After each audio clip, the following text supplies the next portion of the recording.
So who'd you vote for? You. What? Just kidding. You are a good mayor, though. Considering that the last mayor is going to prison for drug trafficking, there isn't a very high standard to live up to. Just take a compliment, will you? Sorry. Thank you. I appreciate you saying that. And may I say it'll be a long time before this town has a vice mayor that can hold a candle to you. Thank you. I do feel that I've managed to return class and integrity to the office. I agree. Good morning, babies. Hi, Toby Benson. Good morning, Jack.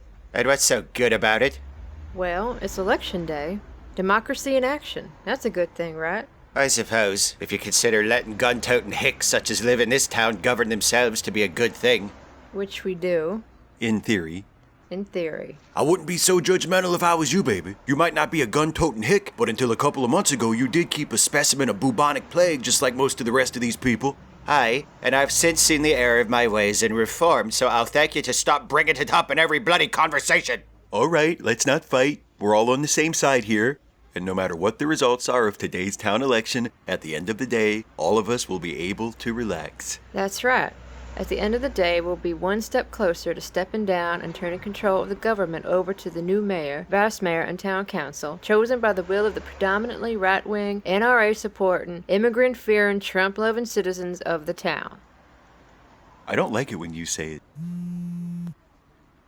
That's me. Excuse me, babies.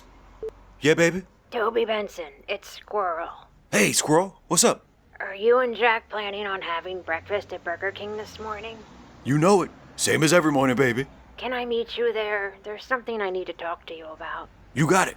We'll be there in about half an hour, baby. Let's go vote, baby. We're meeting Squirrel for breakfast. What the fuck does she want that can't wait until we see her at the office? We're gonna find out. Get yourself a cup of this free coffee in here, baby. You're all cranky as shit. Oh, that's a problem all of a sudden? I better get going too. We're serving a brunch buffet at Pete's this morning. Everyone who comes in with an I voted sticker eats for half price. Does that include me? You're the mayor. Your brunch is on the house. The mayor eating for free at the vice mayor's brunch buffet. That doesn't seem right. Our administration had to fall to corruption eventually. I suppose. Ah, well. We had a good run. I'll see you later. Okay. Bye.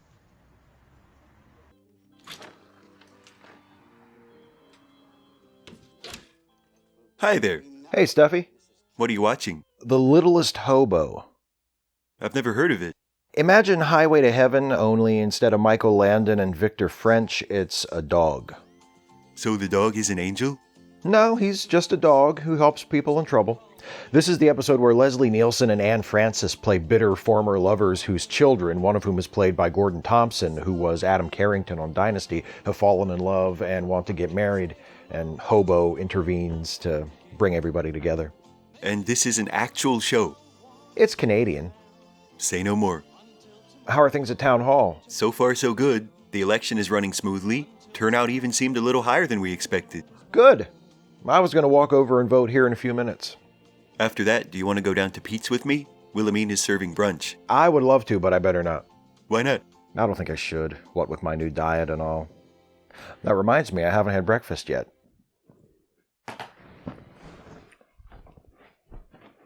So, what are your plans for this afternoon? Probably writing a video for next week.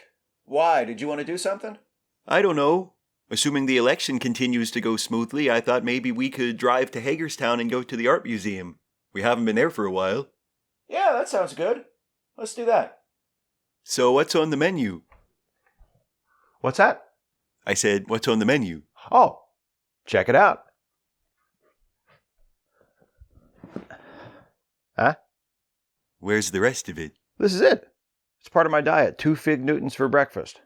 That's not very much. Is that enough for you until lunch? Sure. And then what do you eat for lunch? 2 fig Newtons. And dinner? Don't tell me it's 2 more fig Newtons. No, it's a small green salad. And 2 more fig Newtons. That's it? That's a very low calorie intake. Isn't that dangerous? Oh, well, it definitely would be if I didn't have this. What's that?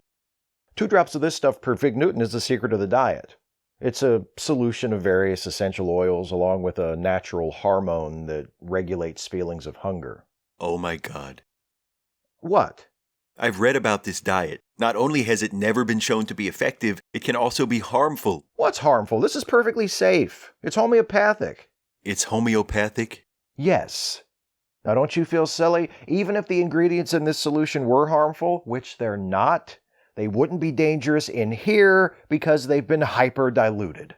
If they're that diluted, how can they possibly have any effect on you? Because homeopathic dilutions are made using a succussive process that increases potency by activating the vital energy of the ingredients. Duh. Leaving the concept of vital energy aside for the moment, does it make sense to you that a substance becomes more potent the more diluted it is? It makes perfect sense. Do drinks with lower amounts of alcohol make you more drunk or less drunk? Less drunk. Wait a minute, was the alcohol diluted or succussed? If it was succussed, it would make you more drunk, is what you're saying? Yeah, succussion increases potency. And yet it somehow also makes harmful ingredients safe. How can you say that dilution increases potency, but also say that dangerous ingredients are safe because they've been diluted? Because a homeopathic solution is prepared according to the particular needs of each patient, so only ingredients that would treat that person's problem would be in there, and they would be safe for that person because like cures like. I see.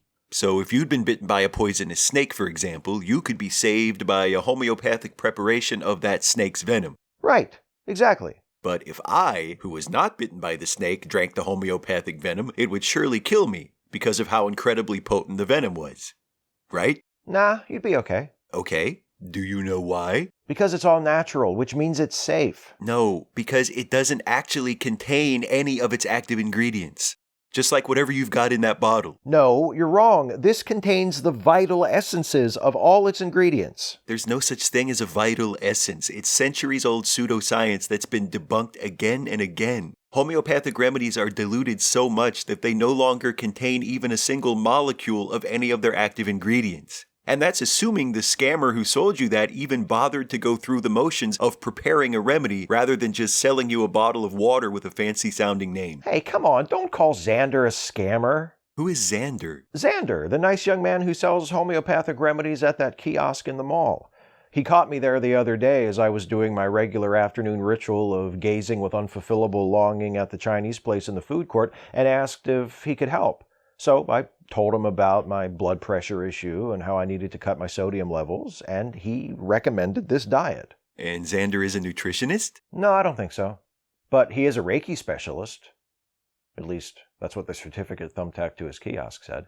But his credentials aren't the point. The point is, the diet works. I've hit my sodium goals every day since I started it, and I've even lost weight, which I wasn't even trying to do. Of course you've lost weight. You're not eating anything. Excuse me, what do you call this?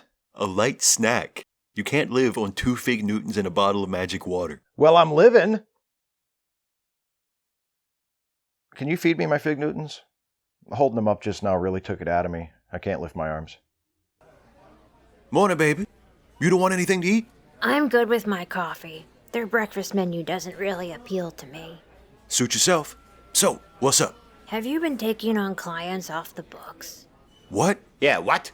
Last week I got a phone call at the office from someone who claimed to be a client of ours, who says you took their money but never did any work on their case. I checked our records and we've never had a client by that name. Not officially, anyway. Not unofficially either, baby. I don't do no detective work under the table. You're sure? Oi, what did he just say? I believe him, Jack. I just want to make absolutely certain. I'm sure, baby. I might take an occasional $100 under the table to kick somebody's ass or scare somebody if it's for a friend. But I ain't even done that since I got out of jail. And I never do detective work unless it's official and in our records and the two of you know about it. So there. I was hoping you would say that. But unfortunately, it means we have a problem. Someone is hiring themselves out as a private detective in your name and then ripping people off. Whoever it is, they're gonna be real fucking sorry real fucking soon, baby. How the fuck is someone taking cases in Toby Benson's name in the first place? They must be putting the word out somehow. We find that out, that's how we catch them. Agreed. In the meantime, we still have our actual cases to work. Aye, the sled dog's mourning period over finding out about her dead brother is just about done. She'll be back up our asses about finding her birth mother soon. We got any new leads on that, baby? No, none of my record searches have turned up any information about where she might be living now. She stayed very under the radar all of these years. The production records from the We Don't Know What Happened show have been no help either. We have Millicent's birth mother's name thanks to her birth father, but she was never identified on the show as it aired, and there's no mention of her in any of the documents we have. Surely some bastard who works on the show knows who she is. Yeah, but how do we find him, baby? I had a thought about that.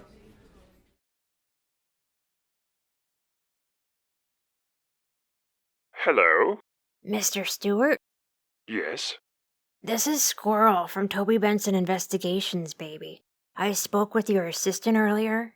Oh, yes. I've been expecting you. How can I help you today?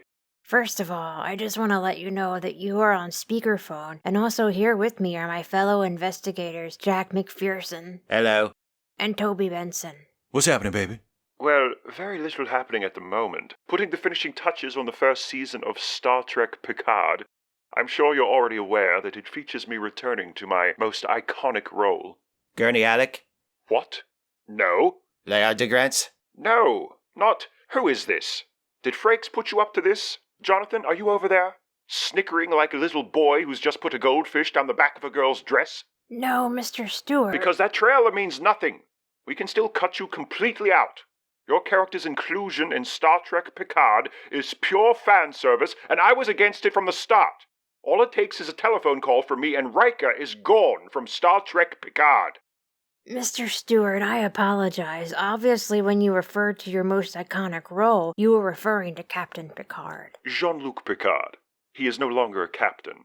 In fact, when we pick things up with him at the start of the new series, Star Trek Picard, we find him at a bit of a crossroads. Mr. Stewart, I apologize again for interrupting, but I know your time is very precious, and there are just a couple of questions we need to ask you.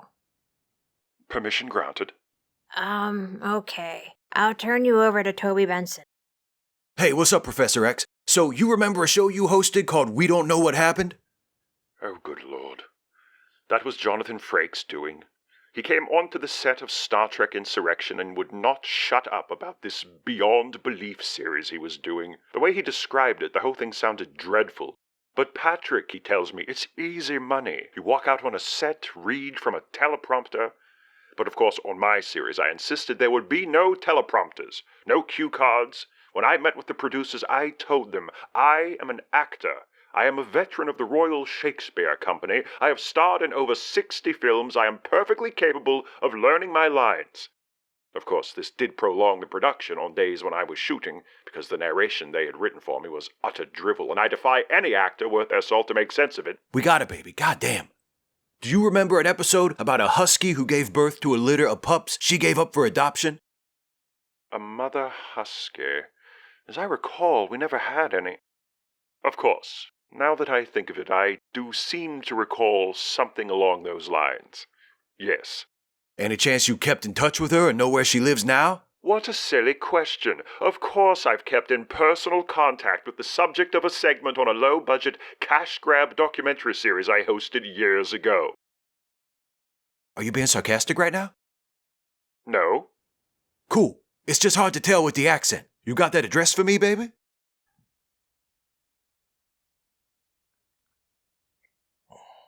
How was it? The most delicious thing I've ever eaten. Which I'm sure has nothing to do with the fact that you're starving and your body is craving any and all nutrients in a desperate bid for survival. I don't think that's it.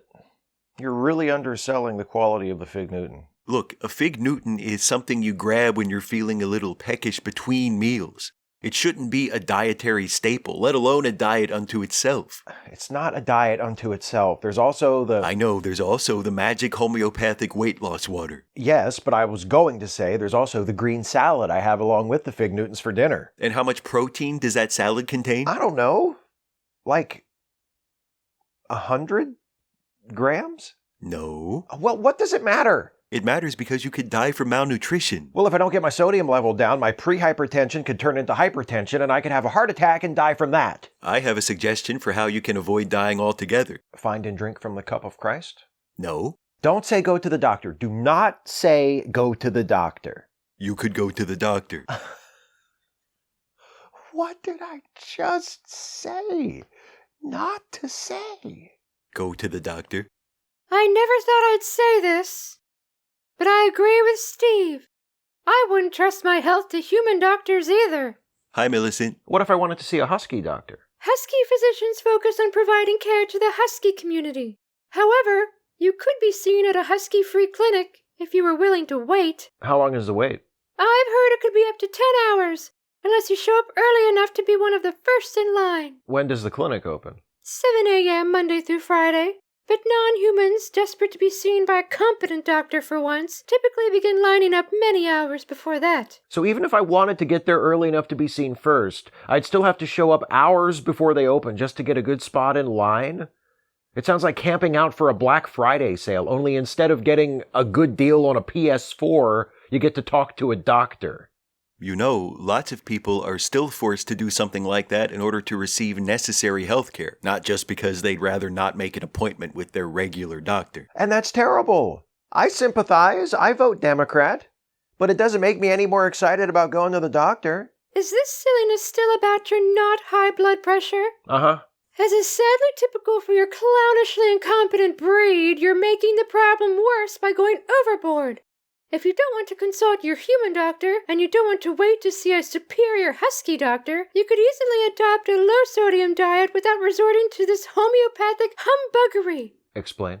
The food you buy has nutrition information on the label. Most restaurants put their menus online with nutrition information listed also. A typical low-sodium diet for a human is around 1,500 milligrams of sodium a day.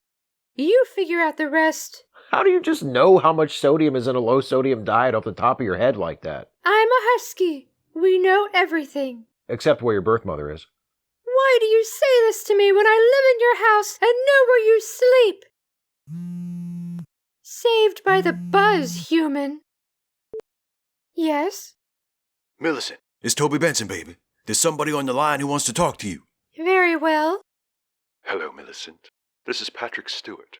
Your friends have told me about your quest to discover the whereabouts of your biological mother. It just so happens that I, noted dog lover and former host of the series that profiled your mother all those years ago, know where she lives. I can put in a call to her at your say-so, and if the two of you mutually wish to be reunited, I would be more than happy to make it so. Can you hang on a second? Why, yes. I have to take this in my room. Okay. Later, Millicent. So, if I understand her correctly, I can eat more than 2 Fig Newtons per meal and still not die? Yes. Oh, that's me. It's like the phone bank at the goddamn Jerry Lewis telethon around here today. Okay. Hello? Hello, Mr. Mayor. Interim council member Hans Krieger here. Hiya, Hans. Everything going okay with the election? Yeah, the polls are still open for several hours, but our records show that most Sharpsburgians who usually vote in town elections have already cast their ballots. That being the case, we have taken a preliminary count and are able to make a projection as to the results. All right. Wait, you're not calling to say that there's been an unexpected surge of write-in votes for me and that I've been re-elected mayor, are you? No, of course not. Thank goodness. That's a relief. I'm calling to say there's been an unexpected surge of write-in votes for you and you have been elected to a full term in the town council.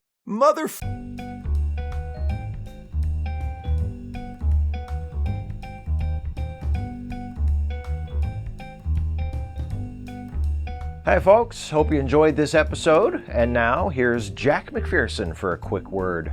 Jack? Right. If you liked the video, click like, share the video, and subscribe to the channel. And if you can afford it, give us money to make more videos by making a monthly donation through Patreon. Go to patreon.com/Steve Shives to become a patron. Thanks, Jack. That was short and sweet. Goddamn right it was. Just like you. Short and sweet. Just like you. I was... What the fuck are you implying? Nothing. Are you having a go at me for being small? No, Because I'll crawl in through your arsehole and tear your guts out from the inside, you bastard shit talker! How do you know I wasn't having a go at you for being sweet? We both know that's a load of bollocks, don't we? Yeah, we do.